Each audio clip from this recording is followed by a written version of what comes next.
अब जाते समय मार्ग में त्रिवेणी संगम आएगा, उसमें स्नान अवश्य करना।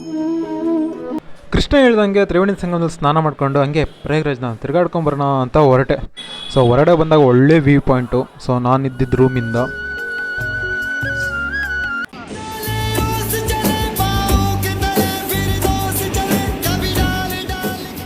ಸಣ್ಣ ಮಗು ಥರ ಬ್ರಿಡ್ಜ್ ಮೇಲೆ ಹೋಗ್ತಿರೋ ಟ್ರೈನ್ ಹಂಗೆ ನೋಡ್ಕೊಂತ ನಿಂತಾನು. ಸೊ ಎಲ್ಲಿಗೆ ಹೋಗ್ಬೇಕು ಅನ್ನೋದೇ ಮರ್ತೋಗ್ಬಿಟ್ಟಿದೆ. ಸೊ ಹನುಮಾನ್ ಘಾಟಿಗೆ ಹೋಗ್ಬೇಕಿತ್ತು, ತುಂಬ ರಶ್ ಇತ್ತು. ಹೆಂಗು ತಿಳ್ಕಡೆ ಅಲ್ಲಿಂದ 2 ಕಿಲೋಮೀಟರ್ಸ್ ಇತ್ತು. ಸೊ ಬಂದು ಹನುಮಾನ್ ಘಾಟಿಗೆ ಸೇರಿಕೊಂಡೆ.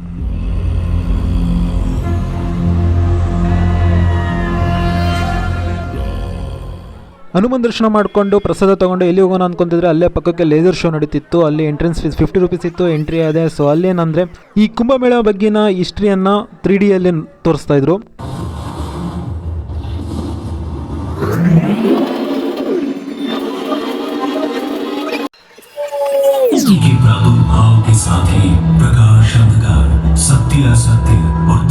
ಇದು ಕಾಶಿಯ ಘಾಟ್ನ ಆನಿಮೇಟೆಡ್ ವಿಡಿಯೋ.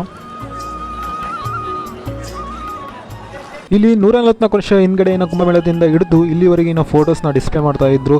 ಹಂಗೆ ಇಲ್ಲಿ ಸೌರಮಂಡಲ ಕೂಡ ಡಿಸ್ಪ್ಲೇ ಮಾಡ್ತಾ ಇದ್ರು. 9 ಗ್ರಹಗಳು ಏನೇನು ಸೂಚಿಸುತ್ತೆ ಅನ್ನೋದನ್ನ ಡಿಸ್ಪ್ಲೇ ಮಾಡ್ತಾ ಇದ್ರು. ಪ್ರಯಾಗ್ರಾಜಿನ ದರ್ಶನ ಆದ್ಮೇಲೆ ಈಗ ಹೋಗ್ತಿರೋದು ರೂಮಿಗೆ. ಓಕೆ, ಪ್ರಸಾದ ತಗೊಂಡಾಯ್ತು, ಬಟ್ ಈಗ ರೂಮಿಗೆ ಹೋಗ್ತಾಯಿನಿ. ಬಟ್ ತುಂಬಾನೇ ರಶ್ ಇದೆ ಈಗಲೂ ಕೂಡ. ಇಲ್ಲಿ ನೋಡ್ತಾ ಇದ್ದೀರಾ. ಸೊ ಸೇಫ್ಟಿಗೆ ಏನು ಪ್ರಾಬ್ಲಮ್ ಇಲ್ಲ, ಬಿಕಾಸ್ ಅಲ್ಲಲ್ಲೇ ಪೊಲೀಸ್ ಪಡೆಗಳು ಗಸ್ತು ತಿರುಗ್ತಿದ್ದಾರೆ. ಸೊ ಆಂಬ್ಯುಲೆನ್ಸ್ ಸರ್ವಿಸಸ್ ಇದೆ. ಹಾಗೆ ರೂಮಿಗೆ ಹೋಗ್ತಿರೋ ನನಗೆ ಒಬ್ರು ಪರಿಚಯ ಆದ್ರು. ಎಲ್ಲ ನಮಸ್ಕಾರ. ಫೈನಲ್ ಒಬ್ರು ನಂಗೆ ಪರಿಚಯ ಆದ್ರು. ಅವ್ರ ಹೆಸರೇ ಪ್ರಜ್ವಲ್. ಇವ್ರು ತುಮಕೂರಿಂದ ಪ್ರಾಪರ್ಲಿ. ಫೈನಲಿ ಸೋಲೋ ಟ್ರಾವೆಲ್ ಮಾಡೋದಕ್ಕೆ ಒಂದು ಪಾರ್ಟ್ನರ್ ಸಿಕ್ಕಂಗಾಯ್ತು. ಸೊ ನಾಳೆ ನಾವು ಅಯೋಧ್ಯೆಗೆ ಹೊರಡ್ತಿರೋದು. ಸೊ ಅಲ್ಲಿವರೆಗೂ ಇವ್ರು ನನಗೆ ಪಾರ್ಟ್ನರ್. ಹೆಂಗಿದೆ ಎಕ್ಸ್ಪೀರಿಯನ್ಸ್? ನಿಮ್ಮ ಪ್ರಕಾರ ಹೆಂಗಿದೆ ಎಕ್ಸ್ಪೀರಿಯನ್ಸ್? ಒಳ್ಳೆ ಎಕ್ಸ್ಪೀರಿಯನ್ಸ್. ಕುಂಬಿಗೆ ಬರೋಲ್ಲ, ಬನ್ನಿ, ಚೆನ್ನಾಗಿದೆ, ಒಳ್ಳೆ ವೈಬ್ ಇದೆ, ಒಂಥರ ಡಿವೈನ್ ಫೀಲಿಂಗ್ ಬರುತ್ತೆ ಇಲ್ಲಿ. ಹೆಂಗಿದೆ ಜನರ ರಶ್ ಎಲ್ಲ? ಪರವಾಗಿಲ್ಲ ಬ್ರೋ, ಒಂದು ಲೆವೆಲ್ಗಿದೆ, ಬಟ್ ಜಾಸ್ತಿ. ಹಂಗೆ ಇವ್ರ ಜೊತೆ ಮಾತಾಡ್ಕೊಂತ ಹೋಗಿ ರೂಮಿಗೆ ಸೇರ್ಕೊಂಡೆ. ಬೆಳಗ್ಗೆ ಬೇಗ ಎದ್ದು ಫ್ರೆಶ್ ಅಪ್ ಆಗಿ ಹಂಗೆ ಪ್ರಾಚೀನವಾಗಿರೋ ನಾಗವಾಸಿಕೆ ಮಂದಿರಕ್ಕೆ ಹೋಗೋಣ ಅಂತ ಹೋದೆ. ದೇವ್ರ ದರ್ಶನ ನಿಂತಾಗ ಅಲ್ಲೇ ತಾಯಿ ಮಗನ ಜೊತೆ ಆಟಾಡ್ತಿರೋದು ನೋಡಿ ನಮ್ಮಮ್ಮ ನೆನಪು ಬಂತು.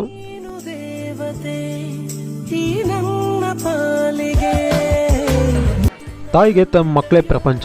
ಸೊ ನೆಕ್ಸ್ಟ್ ಪ್ಲೇಸ್ ಹೋಗಿದ್ದು ಸೆಕ್ಟರ್ 5. ಅಲ್ಲೇನು ಸ್ಪೆಷಲ್ ಅಂದರೆ ಕೋಟಿ ರುದ್ರಾಕ್ಷನ ಬಳಸ್ಕೊಂಡಿರೋ ಪ್ಲೇಸ್ ಅದು.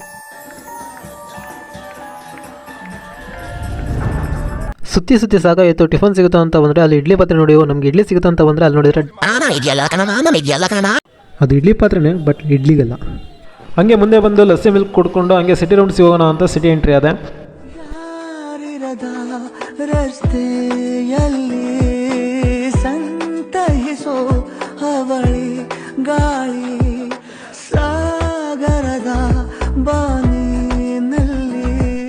ಅಂತೂ ಪ್ರಯಾಗ್ರಾಜ್ ಮುಗಿಸ್ಕೊಂಡು ನೆಕ್ಸ್ಟ್ ಪ್ಲೇಸ್ ಆದಂಥ ಶ್ರೀರಾಮ ಜನ್ಮಭೂಮಿ ಅಯೋಧ್ಯೆಗೆ ಹೊರಟೆ.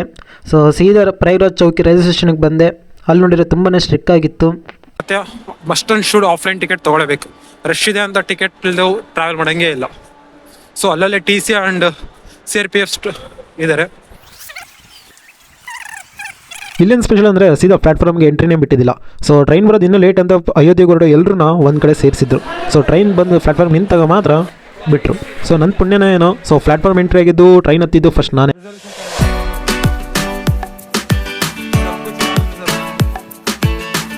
महादेव जी कहते हैं देर लगेगी मगर सब सही होगा.